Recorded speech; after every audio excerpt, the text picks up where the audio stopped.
Welcome back to Bingo Topics, where we're going to cover a myriad of things connected with the Philadelphia Eagles. First, starting out here with the salary cap, which has expanded all the way to coaching staff additions, as well as looking at some things building up to the draft.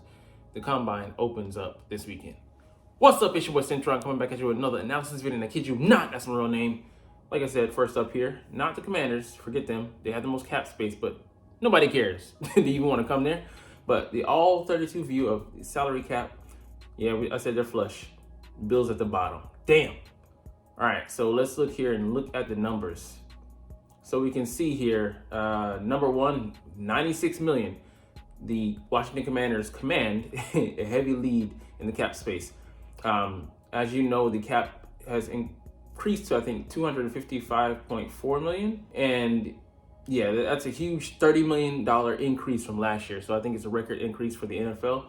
And then, since 2011, it was at 130 or so, and it's just expanded, exponentially since then. But we can see here, a lot of these teams are either competing or they are bottom dwellers. Like you have the Rams here, playoff team from last year, and then the Vegas Raiders, who weren't anywhere close for the most part of the year. But you can see Philadelphia sits here right smack dab in the middle, basically, at 17 out of 32 teams with 32 million. And yeah, that's the middle of the pack, but with two moves, they can get from 17 all the way to number 12, potentially number 11, but on the border of being a top 10 team. How can they do that? By cutting Avonte Maddox, which just saved them $7 million, and cutting Kevin Byard, who we traded for, who's owed $13 million on the books this year. Bruh, shut up! Anyways, that could be huge for the Philadelphia Eagles. It will allow us to make, a big move or two, and, a couple of mid-tier moves, and as how he's usually apt to do. But it's really those low-end deals where he usually wins. Last year, of course, we kind of failed on that end, but it'll be quite interesting. What do you think he should do?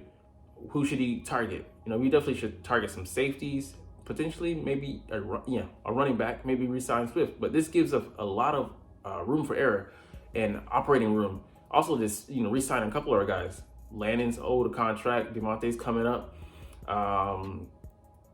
I know Josh Sweat. Too early.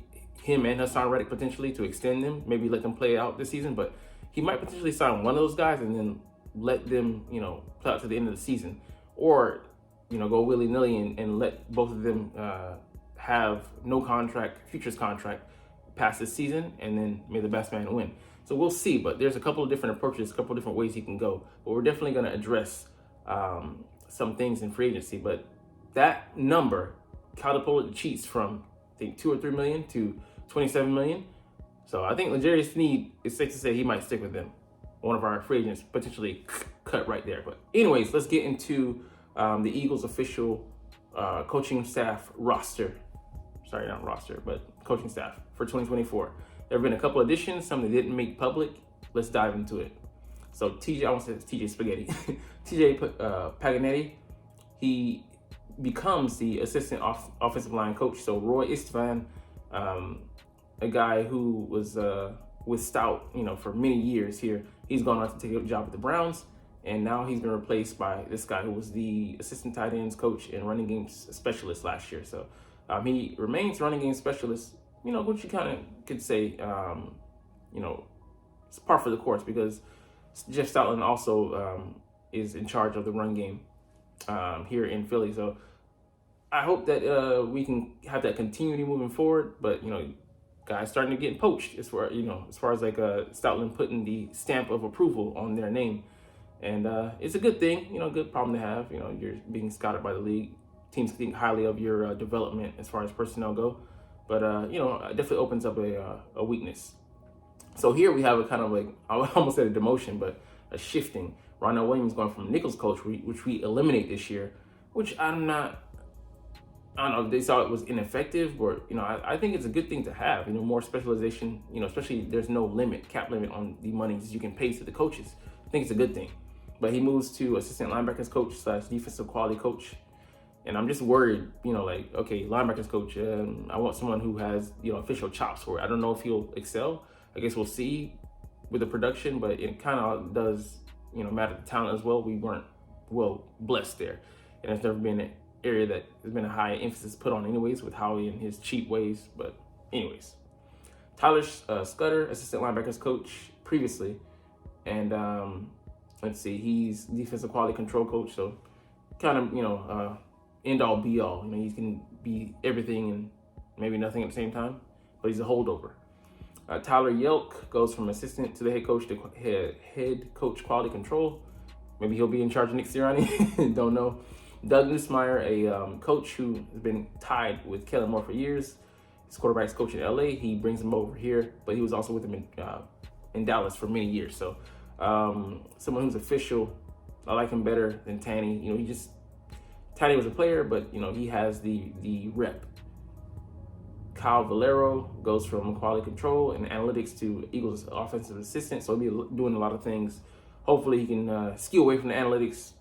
I don't like that featuring heavy into the game plan.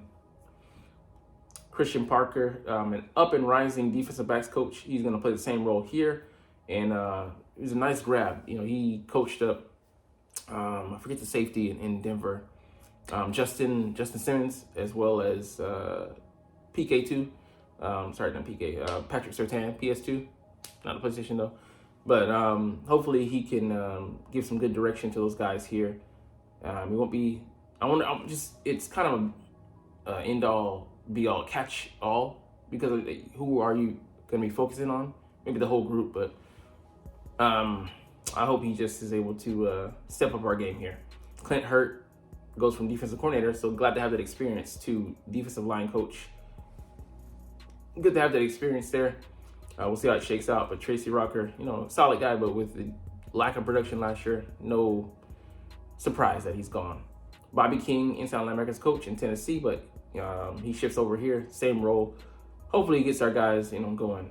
But hopefully they give him also some talent to work with.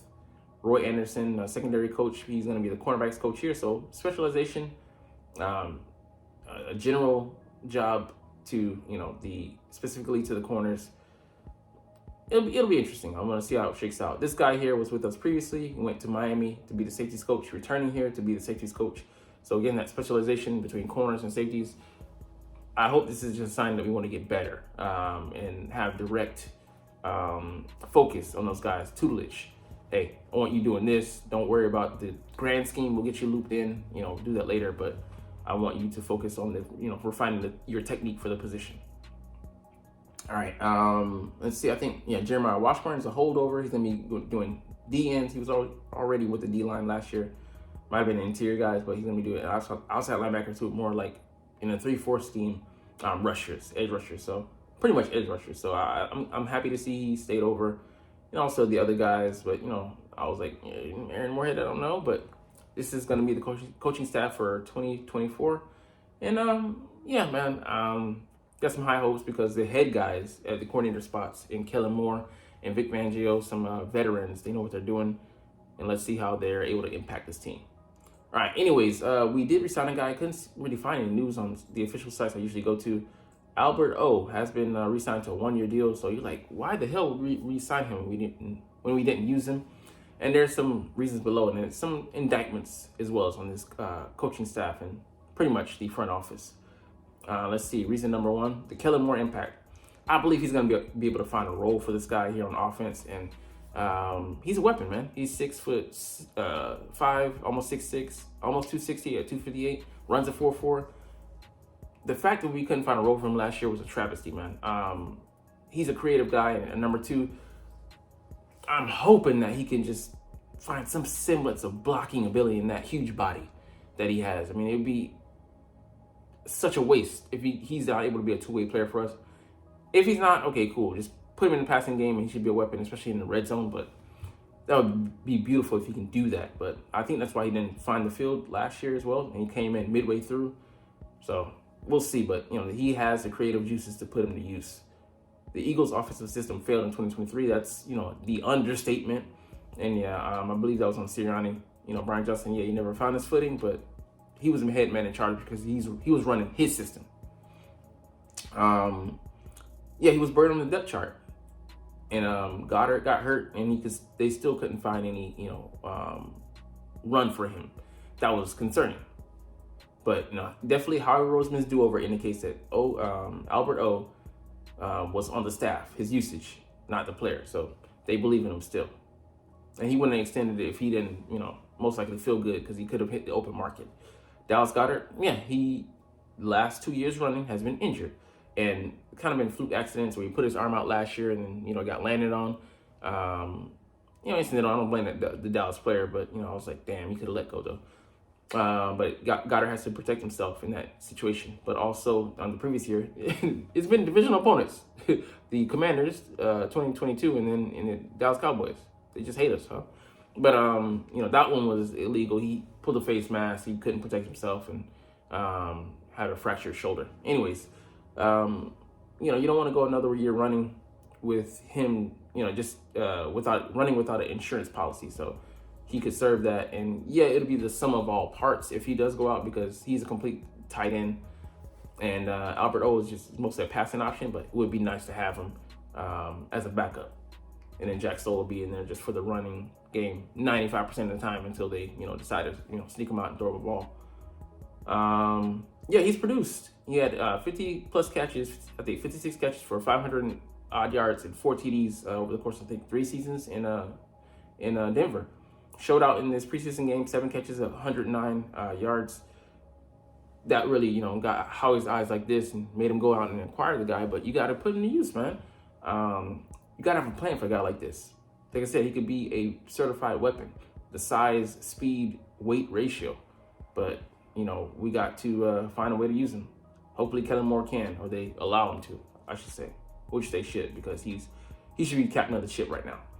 All right, we got the head coach rankings for 2024 projected, and we see where Nick Sirianni is. He's at number 15. Last year he was number 3, so a precipitous drop, but it's very warranted because that was a historic collapse. Only one other team previously had a record of 10-1 and collapsed that hard. It didn't, think they just made the playoffs, but burned out. I forget exactly what the stat was, but we do not want to be associated with that history, and we happen to be. But he's taking a step back. Publicly, the public, the fans, we didn't want him back. The majority, he came back. The players support him. He didn't lose the locker room completely, but some shit happened. So there's something there in the middle, where some of the players were against him, of course, and then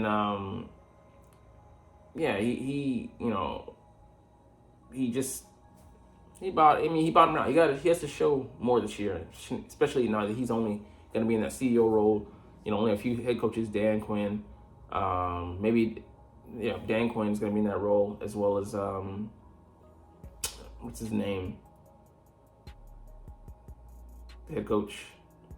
Sorry, Dan Campbell. He had both Dans. Anyways, he's also in that role, but we'll see what he brings this year. But yeah, he's firmly on the hot seat, man.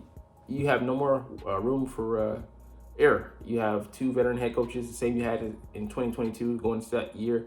They're not coming back on consecutive years coaching here, but it's the best you could to do that late in the year, and not wholesale starting over. So we'll see. All right, let's see. We're just going to take a peek at free agency as far as assessing the Eagles receiver room.